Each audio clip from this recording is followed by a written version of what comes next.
That's only a test.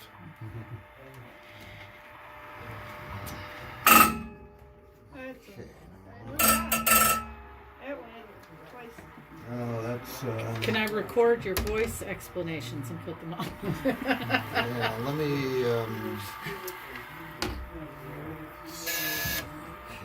Why? Okay, that's right. I need to do. No, I need to do something here because I'm not getting. Someone has played with things and turned off. Janet. No, I didn't go past the table. It's the op who was here on Sunday or during the week early. So, okay. So, but this light is also duplicated up on the bridge, and so this is an error if it, if there's static or something and it runs past the 4 seconds, then this lights up and indicates on the bridge. So I set this, there's a little buzzer which actually makes some RF, and there's sort of a calibrated amount from a little probe by the antenna wire, and so you set the gain of this to that. Okay, so I will now simulate sending the attention signal. So 4 second dash,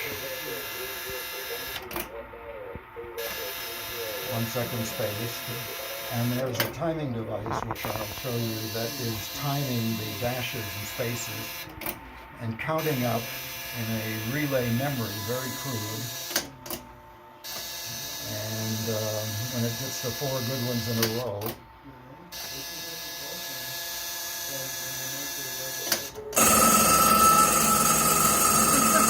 it does that. So it's in the console, in the operator's cabin, and up on the bridge. And so, we're on a ship like this, there'd just be one radio operator, and they'd work normally a split shift during the day, morning, noon, and evening. So, very simple TRF receiver, which then produces relay closure when it hears something, and an interesting but still kind of crude mechanism. So this is a governed motor, and so this is running like one revolution every 10 seconds, I think. So, and it's kind of clever, but there are some magnetic clutches here. So, for example, when it gets a signal, it pulls in. The first switch is 3.5 seconds. The next one is 4.5. And if it's between that, then it's a good dash and goes into memory. And then this one times the space.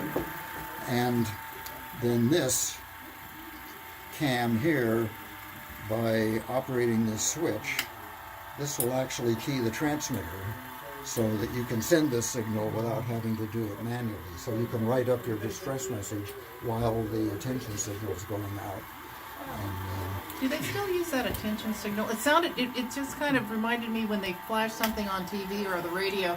They go, you're right. And says, it's a thunder alert or something. Right. Is it the same thing? That's actually a digital signal. But the same idea, though. Well, it sounds kind of the same. It sounds kind of the same, but it's a digital signal which actually is saying what it is and what area it covers. Oh, so if you have the right receiver, you could tell. That's right. So and it's mainly for broadcast stations, or if you have a home. Yeah, you hear it on the radio and such. They'll break in and tell you, warn you something. It's referred to in the industry as duck farts.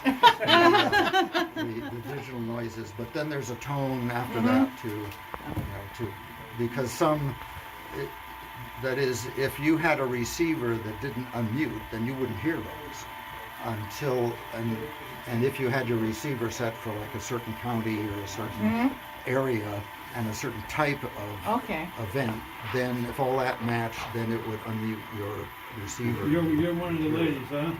Yeah. Okay. So, but anyway, this was a very important piece of technology, and the operator had to keep that working, because that was, I mean, the main purpose of the ship was safety of this ship and every other ship. And even, shore station operators, we've talked to some people who worked at KPH back in the day, and they said, okay, in the mid-watch, 2 in the morning, it's real quiet, you're there, and all of a sudden you hear this long dash, and then first thing he said was, well, maybe it's someone tuning up, and then there'd be a second dash, and by the third one, you know what it is, that the real bad news is going to follow, and he'd say, the hair on the back of your neck went up because someone's in real trouble and they're sinking. Basically. Wow. So, So how many times did this ship actually save people? I don't know. That might be in the logs that were kept and that we have. Right. So I don't know. But this sailed as a Navy ship in World War II, basically from the West Coast to the Ulithi Atoll, where it loaded ammunition and things. And then did some humanitarian delivering rice, grain to India and places after the war. And then after the war, it went back into civilian ownership because it was a civilian. It was built by the Maritime Administration, but the Navy got 10 Victory ships. And actually, it was in commission during the war as the Navy, as the USS Red Oak Victory. So it was for the Merchant Marine, was it? Well, during the Navy, during the war, the Navy operated it, but it was a merchant ship then. I mean, but the other for Korea and Vietnam, it was merchant marine with civilian crews, operated by under contract with Same name shipping the whole company. time? Wow, did We not kept the know same that. name. Yeah, I don't know if it kept the same call sign, but it The same name. kept the same name. We know that during World War II, it had a Navy call sign, November Yankee Charlie India. So that's why one of our ham club call signs is NY6CI, and why some of the other World War II ships have their ham club calls are like that. Okay. Go Navy. So and obviously K6YVM is then the ham version of our call sign. But certainly in Vietnam era, in 66 and 67, it was its current call sign, and this is the ship was refurbished in 67, so it got the radio telephone, it got the radar, and air conditioning. Which Air conditioning. well, there were talk that some of the maritime unions said they wouldn't sail on it if it didn't have air conditioning. So this is a service that the Coast Guard does, which basically they ask, it's something like automated, merchant vessel emergency reporting or something, but they ask ships, and back in the day it was you send a radiogram, a free radiogram to the Coast Guard, giving your position at a certain time, your course, and your speed. And the Coast Guard would put this in their database, and if they got a distress call from some ship, they would, based on its coordinates, they would run what other ships were close using the data. So, and once a year they put out an end of year thing, like what we've done, which also lists all of the ships that checked in during the year. So what's interesting, I looked at this and I said, oh, and I started looking through it, and this was the middle of the Vietnam War. Right. There were over 130 Victory ships sailing that were listed in here, and we're one of them. The Lane Victory is one of them. The American Victory is So one. how many are left? 3. Oh, This is So this is one. the Lane, which is home ported in Long Beach, and the American Victory in Tampa. Are three victories that are Now, the there. O'Brien is a different type then? It's a Liberty ship. It's a Oh. pre-war design. Okay. So hopefully you can at least peek into the engine room. But one of the differences is the Liberty ships were slower and had a triple expansion steam engine, so they were like 11 or 12 knots. And the Victories, this one has a 6,000 horsepower turbine, steam turbine, and 17 or 18 knots Oh. speed. Oh, that's Okay, a cool. surprise. Liberty ships are pre-war, and Victory Yes. ships are commissioned during and after the start of World They War were II. built actually near the end of the war. Okay. And, I didn't know that. and they were called the Victory class, and actually all of the Victory ship names include Victory in them. So this is the Red Oak Victory, Right. and most of the Victory ships are named for places.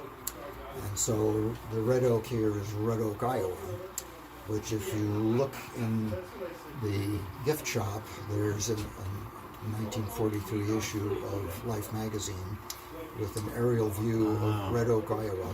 But it was named because there was, I think, a National Guard unit from Red Oak that was in Africa, and that little town had the highest percentage of casualties of anywhere, because a lot What a of way to them be famous. wiped out. Yeah, right. So, Sad. but anyway, so that's, and there's the Berkeley Victory and the Cornell Victory and the Hannibal Victory and Sioux Falls, just all over. But it's mainly places. Most of the Liberty ships were named for, a lot of them are for people of significant things. How many of the Liberty ships are left then? As far as we know, two. Two. There's the Jeremiah Bryan, which is San in Francisco. San Francisco, and the John W. Brown, not that John W. Brown, but a John W. Brown, and they're in Baltimore. And they're a part of a group, and there's one more ship that's part of a group called the National Memorial Ships, which all of these ships were, active in various wars, and were actually in World War II, and then possibly afterwards. And they were all in mothball fleets, and so this ship is out of the mothball fleet. In Benicia? It's soon. Because we live in Benicia. Right, and so it Beautiful was. Venetia. Yeah, So beautiful. for an Historic. it was an act of Congress, John Miller Jr.'s right. passed, an act of Congress and $1, and we get the ship. Wow. So, but of course, when you think of, the first dry dock visit was like, $750,000. Yeah. So, which really has to happen like every 5 years or so. So we're on an extension, but so it's not a cheap thing. No. But so all of the others are owned by some group of memorializing things. So there's the three Victories, the two Liberties, and there's an LST, which is a seagoing landing craft. Oh, cool. Yeah. So that one had to be, it was loaned or assigned to the Greek Navy, and they had it, and but anyway, it was recalled, and it was, I think it sailed itself back, and it runs up and down the Mississippi River. And it occasionally, and they got their Navy call sign back. Wow. So some haven't lately, because maybe the guy who usually is the radio op isn't there, but KPH would work them. They'd call KPH from wherever they were, New Orleans somewhere. And, Now, what group or organization operates this ship? Is over. it's the Richmond Museum Association, Okay. which is it's an active part of the Rosie the Riveter National Historical Fund. Okay. Just in a different location. Right. The Rosie Park is interesting because there's so many other artifacts, and they don't own them. But the establishing, as I understand it, the establishing things for the Rosie Park was that you will work with local groups that have things, you know, like some Kaiser Hospital this and some Right. that. And so we, we're a definite part of the attraction for the Rosie Park, and, but we're owned by the Richmond Museum of History. Interesting, So, yeah. So Rosie the Riveter, and then this, and then what else is owned by them? by whom? By the Richmond Oh Historical. no, Rosie, the Richmond Museum has a museum building which has artwork and things, Oh, and they own the ship as well. Oh. But that's it. Okay.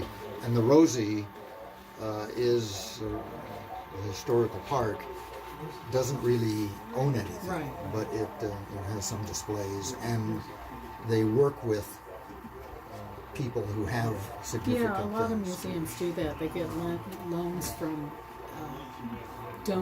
semi-lenders, is it? Yeah. On loan from. On loan from, yes. But the Richmond Museum has a big collection of old Oh, Richmond that historic they history own. things. Oh yeah, Okay, yeah. wow. It's a building down on Nevin, around 4th I Street or haven't heard something. of But that it's one. Where is it? let's see. I'll have to look that up. But it's I think on Nevin Avenue, around 4th Street. I'll just look it up But online. yeah, Richmond Museum of History.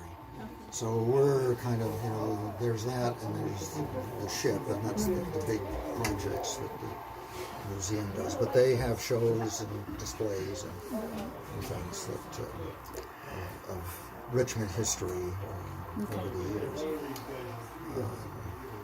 Do they have any radios? I don't Communications? think so. Okay. I have some old cars and occasional, pictures, including the shipyard railway that ran out here, from sort of like downtown Oakland, out here, sort of along 580 Okay. to the shipyard, because so many people had to come and go every day. Right. And so you see some funny streets in Berkeley, like, why does it do this? And that's where the railroad ran back during World War II. So, other little trivia detail. Well, one trivia detail, this is a crystal radio receiver. So, a little cat's whisker. And at the time, the maritime rules required that you have, if you lost all power, everything, then you have something so you could at least listen. This is tunes and medium frequencies. We can hear broadcast stations on it. But it's, it was required by laws back then. Amazing. And the other thing is, this is the only, when the ship was built, was the only AC powered piece of equipment in the radio room, and that was not a receiver that would normally have come with this console. Right. It would have looked more like this and built by Mackie Radio. That's a Why different did manufacturer. they add AC instead of Well, DC? it's that this receiver was AC only, and the question is, why is this receiver here? Yeah. It was put on when the ship was built. It's on the ship's builder's list. Right. And one of the guesses is that the Navy wanted it, or Navy MARAD wanted it, because it has extra shielding so that local oscillator and IF signals don't leak out to the antenna, where they could be radiated and be picked up by an enemy ship. Right. So that, in fact, the model number of that, which is SLR, means shipboard low radiation. So So during the war, it was not only, you had this radio, and when you go up to the chart room, there's one on the counter there, which was the morale receiver. And so that was connected to another dipole antenna, and its output fed speakers in the mess area so that you could listen to, at that time would have been Office of War Information, pre-VOA, or maybe BBC, or some of the armed forces radio stations in the Pacific, for morale. And that was also a low radiation receiver. And I've seen notices in various places like no private radios in your stateroom, because private radios would not meet the requirements Yeah, shielding. of that. Okay. So when the ship was built, there was like 800 watts of AC on board from a converter. And that was for this receiver, the depth sounder, a couple other instruments were AC only. Everything else was DC. And how many volts did they operate on? 120, 240. So That's 124 interesting. for this low power stuff, and then a lot of the motors, big motors, deck winches and things were 240. And so they had a DC generator on board? Yes, two DC generators. And did they use batteries on that line, or is just No, that was it's just straight DC generator? The only batteries were for cranking the emergency diesel. There's a lower power diesel that would give some power for emergency lights and the radio room. And the batteries there's a battery room there which we have not restored yet, but it had batteries for, like this receiver and this unit would normally have been operated by batteries, two sets of batteries, so you'd be charging one and using the other one. And then there was a big set, like truck starting batteries, bulldozer batteries, that ran a second motor generator to run this transmitter from battery. So the power sources are the 110 volts, and this switch selects either from the engine room main switchboard or the emergency switchboard in the diesel room. And then if that power was lost, then you have batteries to So you're powering this now from DC? Yes. This is actually, the plate voltage is running from DC. However, I'm slightly cheating, and the filaments and the light is from AC. Okay. But normally, when you get the battery room restored, that would be operating from a 6-volt storage battery and the ship's line. So are you running a DC generator on the ship right now? No, we're running a rectifier. So the ship's power is 3-phase 480 volts. It comes.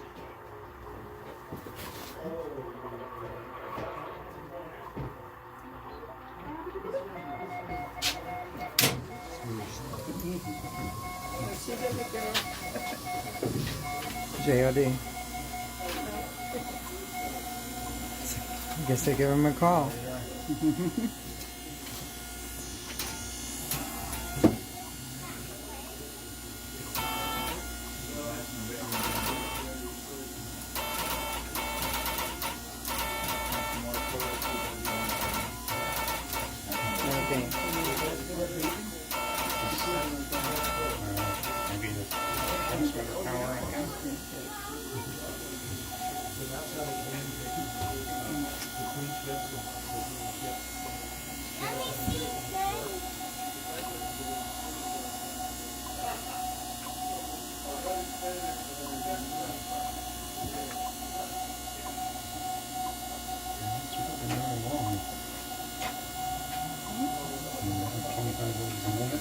He's here outside.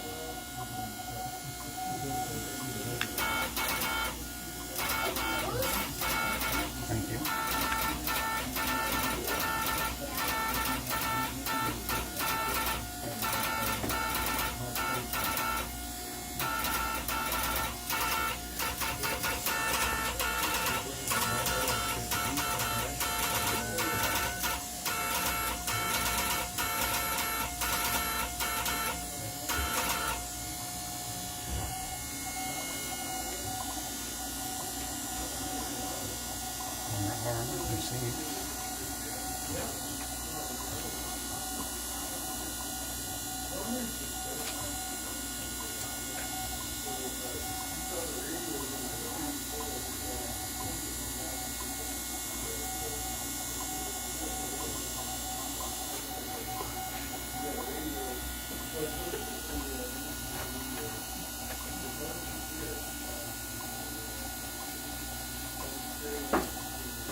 So what frequency was that on? 80 meters, 35, 45. 3545. Which I Runs happen to CW. have a crystal for it. So, Let's see. yeah. So, let's see. So, I guess that pretty much, so he's going to be standing by on the Orion. They put their antenna up and it's okay.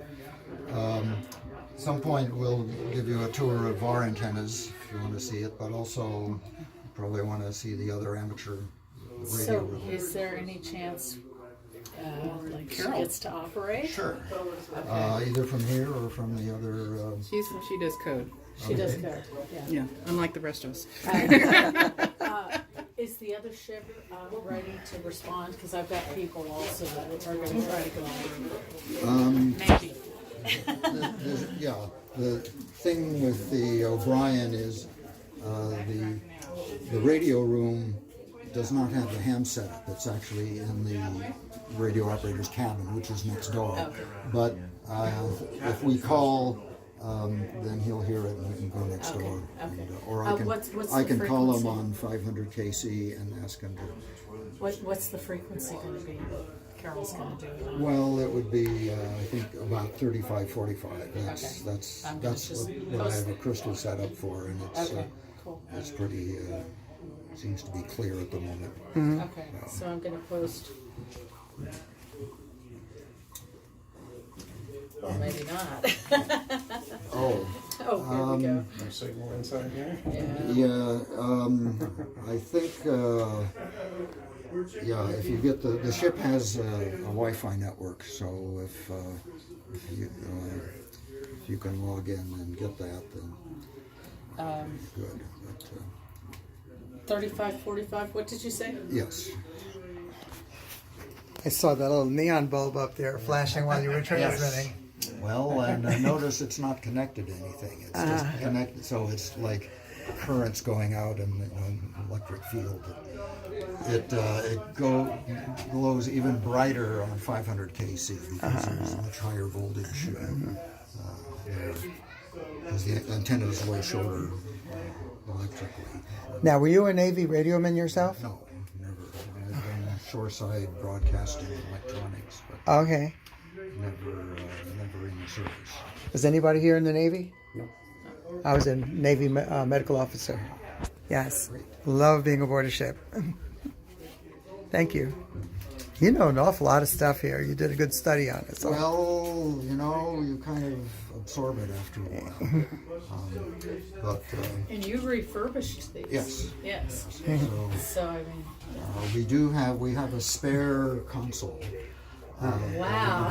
Which is in pieces in the hold, so we've stripped it from parts, and had to actually use some parts from it because there were, a lot of the parts are standard radio electronic parts, but there are some, like a special transformer and in the auto alarm receiver. I thought, well, let's see, am I going to have to heat that up?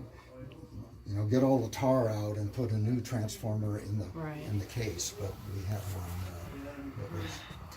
So I don't know if you want to see under the hood. Whoa, that's a transmitter. So this one comes down farther. This one you have to move the typewriter for it to come down the whole way. What final tubes do you have in there? Well, this is a weird type. This is Federal Telegraph 123. And so, but it's kind of like some other similar triode. We have a few spares, and when we use them all up, we're going to have to do a conversion. But And what's the power output of this transmitter? nominally 150 watts. Oh. So there's 1100, 1200 volts on the plates. Said, hey, we're operating a low power from these ships. They didn't use a Well, full gallon. Yeah, although probably the Navy would have a much bigger dedicated radio. And then this is the HF transmitter. Look at that. So these are 811s. Uh-huh. and as the sort of the way they did things back in the day, both shore stations and the ship stuff. This is the master oscillator, and there's a set of crystals here. Oh, great, yeah. Some of which I have were actually in there left over from Vietnam service. So these are ones that you can take apart and actually grind them. So I've ground some of these crystals for ham frequencies. But the way they designed this, the output of the VFO here in the crystal oscillator is between 2 and 4 megahertz, and then actually between 1 and 2 megahertz for this radio, and everything gets multiplied up, so doubled and if necessary tripled. So there's a crystal here like at 1700 kc, and that would be used, that would be doubled and used on 80 meters. And I got a couple of crystals that are the plated type, more stable for a couple of the commercial calling channels. What's your call sign? WB6UZX. Thank you. This radio is in 2 models. I mean, it's a standard pi section output, but this model has this extra capacitor and tapped inductors, and you can load anything on any frequency. That's the great thing. I mean, you can load up the 35-foot sloper emergency antenna. You load that up, you can load anything, which is really, and obviously they needed that for different ships, different antennas, or if you had to put up an emergency antenna, and be able to load it. Sure, the military, they had the entire HF spectrum during the war. I mean, they weren't restricted to any frequency particularly. Right.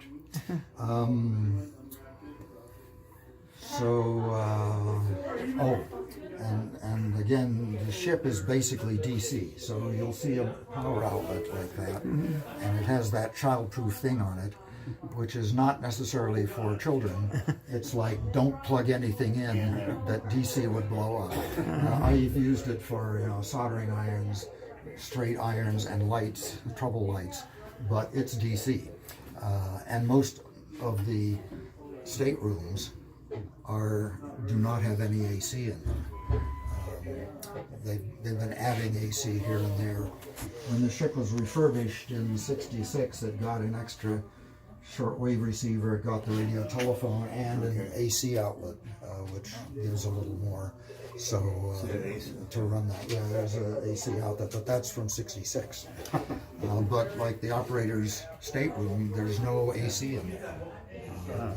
The lights, there's outlets, you can plug a shaver into the outlet above the basin, but it's a DC outlet. That was the style back in the day.